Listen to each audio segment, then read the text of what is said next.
Storms, flooding, even mudslides. Tonight on News 25 at 6, team coverage on the significant storms that are leaving a lot of cleanup and even more problems in their wake. Good evening. Tom McIntyre has the night off. Governor Pat Quinn has declared a state of emergency in the wake of severe river and flash flooding throughout Illinois. Here in central Illinois, we've not seen this much rain in such a short amount of time in at least 5 years, and we're not out of the woods yet. All of this rain will push local rivers to historic highs in the coming days. Quinn's action is a step below a disaster emergency declaration, and it allows the state to access federal resources. LaSalle County has been declared a disaster zone, and residents may need to take advantage of emergency shelters. News 25's Anna Yee joins us now from the newsroom with more on how Utica residents are handling the severe flooding there. Anna? Ashley, the village of Utica was hit hard today, and authorities are preparing for another possible evacuation. Rescue crews started as early as 4 this morning and are still working to help keep everyone safe tonight. A mobile home park was evacuated this morning due to severe flooding. School was also canceled in Utica. Village officials and authorities are warning of another possible evacuation, this time affecting the south side of town.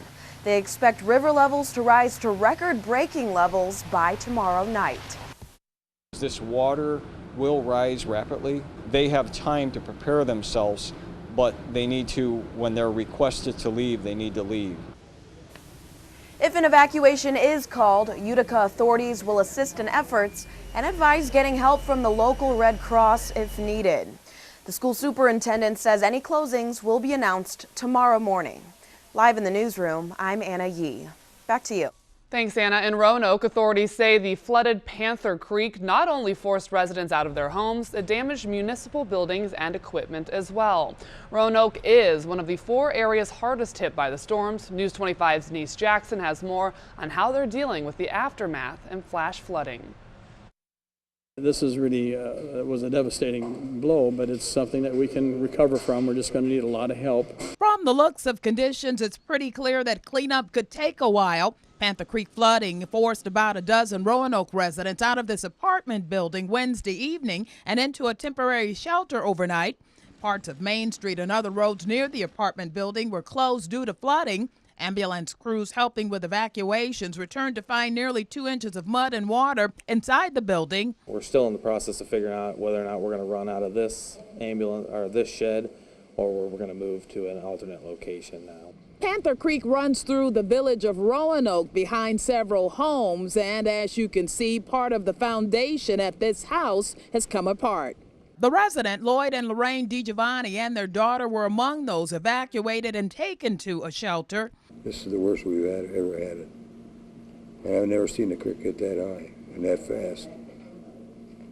They talk about flash floods. That was a flash flood. Emergency crews say no one was injured and add despite problems resulting from nearly 6 feet of flooding in some areas, only a handful of homes sustained major damages. In Roanoke, I'm Denise Jackson reporting. Meanwhile, tonight, parts of Bartonville are literally underwater, and there's a different concern for residents' safety there. News 25's Marshana Hester continues our team coverage live from Bartonville with more on the transformer situation. Marshana?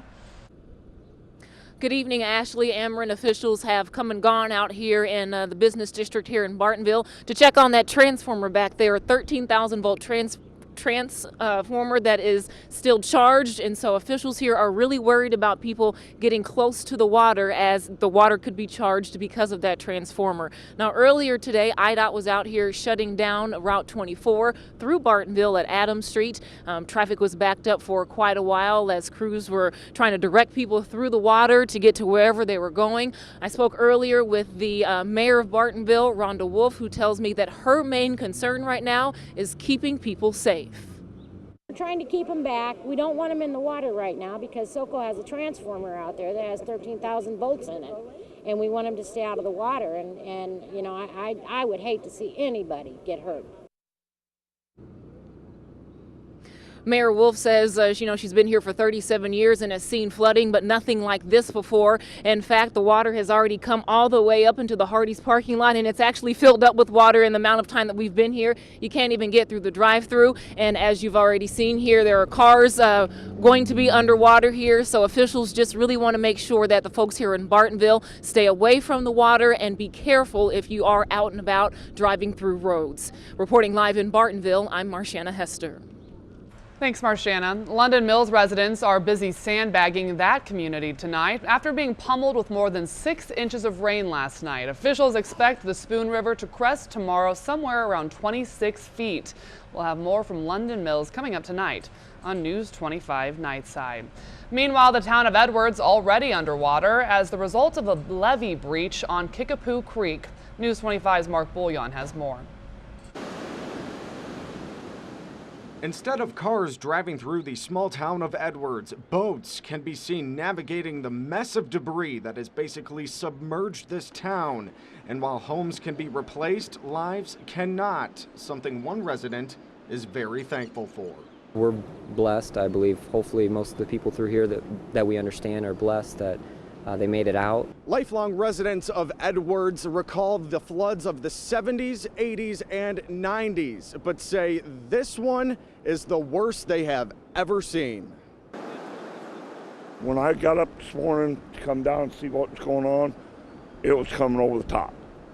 And that's I mean, like I said, I've never seen it this bad. Peoria County EMA Director Vicki Turner says in her 25-year career with the EMA, she hasn't seen anything this bad since the Illinois River flood of 1993. And she says what it comes down to is preparation. We are prepared and everybody knows what each other's function is and responsibilities, and then we coordinate it and work as a group. So now all residents can do is watch and wait for the water to recede and begin cleanup as they start their lives all over again. Safety first, and pay attention to your surroundings, and know that Mother Nature is Mother Nature. In Edwards, I'm Mark Bouillon reporting. Cleanup efforts are ongoing at an East Peoria gas station after Wednesday's heavy rain set off a mudslide. The Shell station on Route 116 across from the Paradise Casino was covered in a foot of mud last night. The gas station sits at the bottom of a very large hill, which is held back by a retaining wall. Employees say mudslides are a concern every time there's heavy rain, and until the cleanup is complete, gasoline will not be available. The convenience store, however, is still open for business. Well, it looks like that rain is finally beginning to taper off across the area. To find out if there's more on the way and for some insight about all this potential flooding, we turn to our chief meteorologist, Chuck Collins. Chuck? That's right, Ashley. A lot of good and bad news. The good news, the heaviest of the rains are in east central Illinois. We'll continue to see showers tonight. The bad news, cold air filtering in. We'll be in the 30s tonight and 40s tomorrow. Let's dial up the Doppler, show you what I mean. The last band of showers and storms moving through. There, that thin band of rain over toward Pontiac and LaSalle, that's the cold front. Now temperatures will start to fall. But the bad news in all this is what we see in the extended. The National Weather Service is predicting an historic crest for the Illinois River in Peoria on Tuesday with a crest of near 30 feet. The old record's 28.8. It's above flood at 18.5 right now. Flood is 18. Once again, we've never seen the river that high if it comes to fruition in Peoria and all up and down the Illinois River as well. I'll have more on the flooding concerns coming your way in a couple of minutes. All right, thanks, Chuck. There's more for Washington in your hometown. Still ahead, the Cubs stay afloat on this soggy afternoon. But first, a local victims' rights advocate is nationally recognized for her work in our community. You're watching your home team at 6 with Tom McIntyre, Ashley McNamee, Chief Meteorologist Chuck Collins, and Sports with Lee Hall. This is News 25 at 6.